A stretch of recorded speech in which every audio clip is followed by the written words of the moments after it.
Olá, tudo bem com você? A graça e a paz do Senhor Jesus.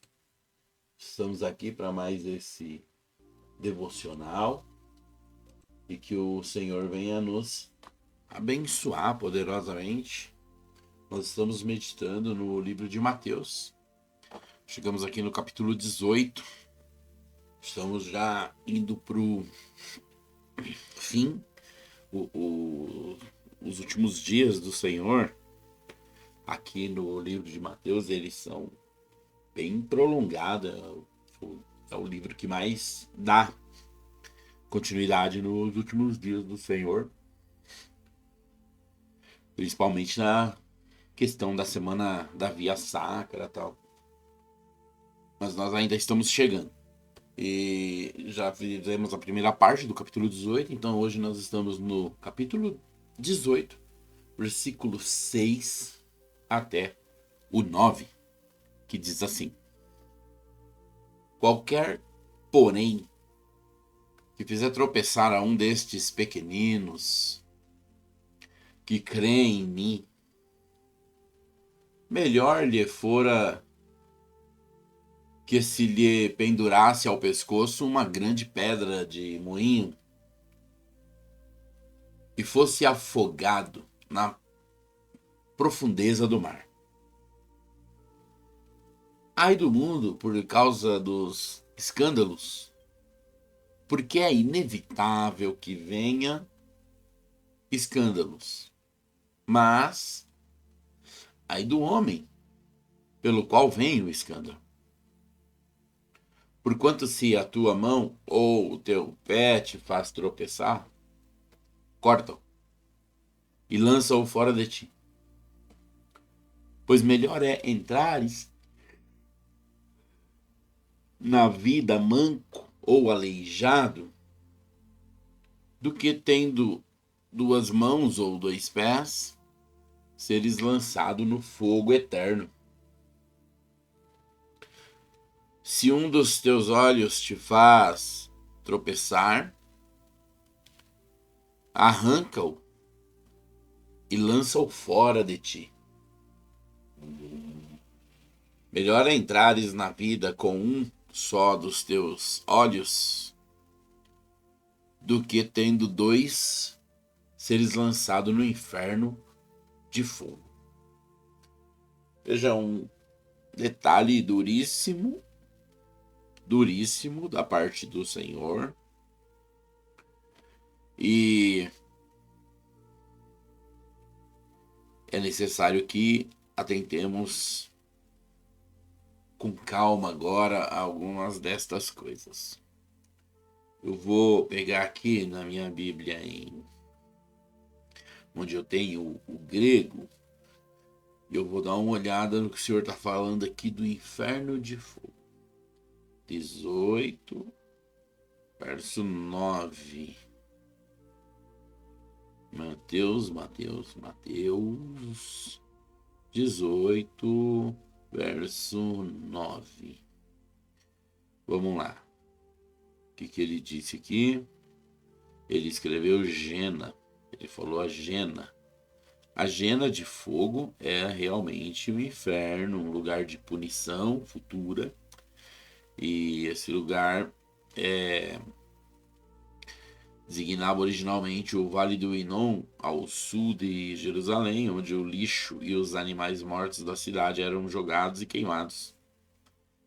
Então, a Gena de fogo, que é que dá origem, né, essa palavra chamada inferno, e também o Seol, né, mansão dos mortos ali.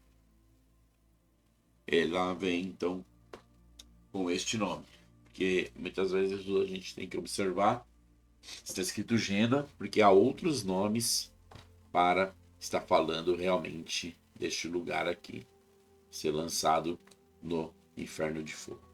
Começando aqui então no verso 6, o Senhor começa falando de que você não deve fazer tropeçar um dos pequeninos. Veja que em alguns casos aqui que nós vamos estar lendo, o Senhor vai estar falando de pequeninos e de crianças. Mas ele não está falando de crianças com 3 anos, crianças com 2 anos de idade. Ele não está falando de crianças com 4 anos de idade, de bebês. O pequeno ou a criança que vai estar sendo propriamente dita aqui nesses textos são aqueles que estão debaixo da autoridade espiritual de outros. Então, o líder espiritual, ele não é um pequenino, ele não é uma criança. Supõe-se que é por isso que ele é o líder, porque ele é um adulto. Ele é alguém que cresceu. Então, este adulto, né, que cresceu, ele vai ensinar os que não chegaram nesse ponto. E talvez em todas as suas vidas não chegarão. Por isso vão ser chamados de pequenos, de crianças. E quem são esses que não vão chegar nesta fase adulta? Mais de 90%. Muito, muito, muito da maioria. E aí você pode tropeçar essas pessoas. Você pode trazer para elas o ensino equivocado. Os fariseus tropeçaram muitas pessoas que foram contra o Senhor Jesus. Nós sabemos que o correto realmente era que Barrabás fosse solto e que o Senhor Jesus fosse libertado. Que Barrabás fosse solto, aliás, libertado, e o Senhor Jesus preso na cruz, condenado, para cumprir o propósito. Mas isso está longe de ser o melhor moralmente. Como que você libera uma pessoa que era um revolucionário? Ele também não era um bandido, um ladrão, igual estavam dizendo, Barrabás era um ladrão.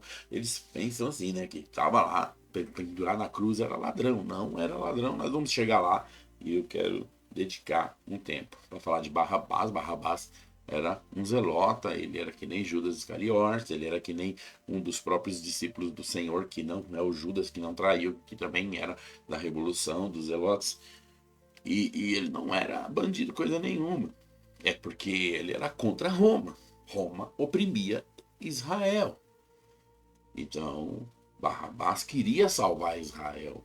Mas queria salvar Israel de Roma. O Senhor Jesus queria salvar Israel. Mas ele queria salvar Israel eternamente. Então, acabei falando que não ia falar e falei. Mas tudo bem.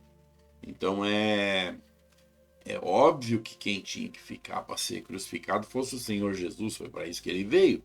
Mas moralmente, você escolher ali um revolucionário em detrimento a um homem que fez o bem a todas as aldeias, a todas as pessoas, não tem condições, não tem nem como você ter um mínimo de ideia para falar sobre isso. Inclusive, os líderes subornaram pessoas do povo para gritar: solte Barrabás e crucifique a Jesus. E esses que gritaram: solte Barrabás e crucifique a Jesus eram pequeninos. E eles foram então feitos para tropeçar daqueles homens. E o Senhor está falando: qualquer, porém, que fizer tropeçar um destes pequeninos que creem em mim, melhor lhe fora que se pendurasse ao pescoço uma grande pedra de moinho e fosse afogado nas profundezas do mar. Até porque se você é uma pedra de tropeço, você não vai necessariamente não é salvo e vai ter problema até para ser, não que não possa, mas realmente é algo bem deliberado você querer ser uma pedra de tropeço para com as coisas do Senhor. Verso 7. Ai do mundo por causa dos escândalos. Agora ele está falando do mundo, não está falando, né, dos judeus aqui. Ai do mundo por causa dos escândalos, pelo qual é inevitável que o escândalo venha. Ele tem que vir. Mas ai do homem que venha o escândalo. Portanto, se a sua mão ou o seu pé te faz tropeçar, corta-o, lança-o longe de ti. É melhor entrares na vida manco do que aleijado tendo manco ou aleijado do que tendo as duas mãos, os dois pés e ser lançado no fogo eterno. Veja. Então aqui nesse caso, o Senhor ele usa um exemplo que não é necessariamente dos judeus, ele está falando do mundo, mas ele dá um conselho. Ele fala, olha, se seus pés e tuas mãos te faz tropeçar, arranca, joga fora. Por quê? Porque não é bom você entrar pelo caminho de querer estar perfeito o seu corpo fazendo a coisa errada. Ou seja, às vezes, algumas coisas erradas começou a ficar favorável na sua vida. O que o senhor está falando? Corta no começo. Corta logo. Corta isso da sua vida. Perde esse grande benefício. Perde esta grande chance. É melhor você perder esta grande chance que perder tudo que o Senhor tem para você. Eu lembro que por um tempo comecei a estudar e gastei bastante dinheiro para investir em uma modalidade ali, e eu realmente me apliquei muito, noites sem dormir, muitas anotações, muito dinheiro. Eu queria fazer aquilo, prosperar, ganhar bastante dinheiro, comecei até a sonhar e ter um escritório e tal, e o Senhor falou claramente comigo num dos dias na oração que não tinha me chamado para aquilo, que eu gastei o dinheiro porque eu quis, eu não perguntei nada para ele, foi muito claro, foi simplesmente assim, doeu muito, não consegui processar ali, ó, em segundos, tá bom, Senhor, vou mudar, mas eu não conseguia mais ter paz. Tentei lutar alguns dias, mas foi muito rasa a minha luta, porque eu já me entreguei logo. Porque é melhor eu não ter tido aquela oportunidade, feito o que eu tinha que ter feito, ganhado o que eu tinha que ter ganhado, mas eu estou aqui servindo meu Senhor, vivendo a vida que Ele me chamou para viver, do que antes muito dinheiro no bolso, longe do propósito eterno que Deus escolheu para mim. Então é disso que esse texto está falando, que o tropeço ele não vai ser necessariamente numa pedra que vai tentar te machucar. O tropeço são em coisas estigosas, né? Coisas boas, coisas atrativas, que às vezes você acha que é até resposta de oração de Deus para você, e não é. Saiba que você não vai ficar na mão, porque o Senhor não vai te deixar de lado, não vai te abandonar, Ele não vai deixar você sem sustento, Ele não vai deixar você como quem tem que se virar.